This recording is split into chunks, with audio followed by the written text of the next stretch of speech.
Court ಆದೇಶ ಉಲ್ಲಂಘಿಸಿ ಖಾಸಗಿ ಜಾಗದಲ್ಲಿ ಡಕ್ ನಿರ್ಮಾಣ.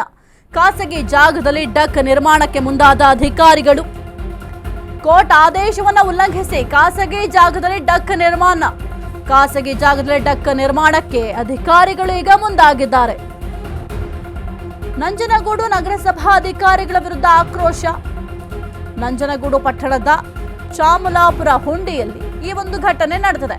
ಚಾಮಲಾಪುರ ಹುಂಡಿ ಸರ್ವೆ ನಂಬರ್ 220ರಲ್ಲಿ 2.15 ಗುಂಟೆ ಜಮೀನು ಸ್ಥಳೀಯರಾದ ಮಾರಮ್ಮ ಎಂಬುವರಿಗೆ ಸೇರಿರುವ ಜಮೀನಿದು. ಜಮೀನಿನ ಮೇಲೆ ಏಕಾಏಕಿ ರಸ್ತೆ ಚರಂಡಿ ನಿರ್ಮಾಣ ಮಾಡ್ತಿದ್ದಾರೆ. ಅಧಿಕಾರಿಗಳ ವಿರುದ್ಧ ಕೋರ್ಟ್ ಮೆಟ್ಟಿಲೇರಿದ್ದ ಮಾರಮ್ಮ ಸದ್ಯ ಕಾಮಗಾರಿ ನಡೆಸದಂತೆ ಕೋರ್ಟ್ನಿಂದ ತಡೆ ಆದೇಶ ಇದೆ. ಕೋರ್ಟ್ ಆದೇಶ ಗಾಳಿಗೆ ತೂರಿದ್ದಾರೆ ನಗರಸಭಾ ಅಧಿಕಾರಿಗಳು. ನಗರಸಭಾ ಅಧಿಕಾರಿಗಳ ವರ್ತನೆಗೆ ನಿವಾಸಿಗಳು ಕೂಡ ಆಕ್ರೋಶವನ್ನ ವ್ಯಕ್ತಪಡಿಸ್ತಾ ಇದ್ದಾರೆ. ಕೋರ್ಟ್ ಆದೇಶ ಇದ್ರೂ ಕೂಡ ಅಧಿಕಾರಿಗಳು ಮತ್ತು ನಿವಾಸಿಗಳ ವಿರುದ್ಧ ಮಾತಿನ ಚಕಮಕಿ ಕೂಡ ನಡೆಸಿದೆ.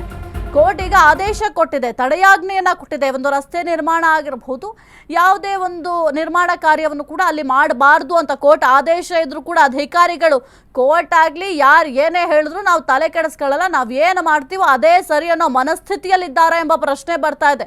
ಕೋರ್ಟ್ ಆದೇಶವನ್ನ ಜನಸಾಮಾನ್ಯರಾಗಿರಬಹುದು ಅಥವಾ ಸರ್ಕಾರಿ ಅಧಿಕಾರಿಗಳಾಗಿರ್ಬೋದು, ಯಾರೇ ಆಗಿರಬಹುದು, ಯಾರೂ ಕೂಡ ಉಲ್ಲಂಘನೆಯನ್ನ ಮಾಡಂಗಿಲ್ಲ. ಸರ್ಕಾರಿ ಅಧಿಕಾರಿಗಳು ಜನಸಾಮಾನ್ಯರಿಗೆ ಹೇಳಬೇಕು, ಕೋರ್ಟ್ ಆದೇಶ ಇದೆ, ಇದನ್ನ ಪಾಲನೆ ಮಾಡಲೇಬೇಕು, ಯಾರೇ ಆದ್ರೂ ಪಾಲನೆ ಮಾಡಬೇಕು ಅಂತ ಅವರು ಬುದ್ಧಿ ಹೇಳಬೇಕು, ತಿಳಿ ಹೇಳಬೇಕು. ಆದ್ರೆ ಇಲ್ಲ ಅಧಿಕಾರಿಗಳೇ ಕೋರ್ಟ್ ಆದೇಶಕ್ಕೆ ಬೆಲೆ ಕೊಡ್ತಾ ಇಲ್ವಾ ಎಂಬ ಪ್ರಶ್ನೆ ಮೂಡ್ತಾ ಇದೆ. ಕೋರ್ಟ್ ಆದೇಶವನ್ನ ನಿರ್ಲಕ್ಷ್ಯ ಮಾಡಿದ್ದಾರೆ ಎಂಬ ಆರೋಪ ಕೂಡ ಅಧಿಕಾರಿಗಳ ವಿರುದ್ಧ ಕೇಳಿ ಬರ್ತಿದೆ.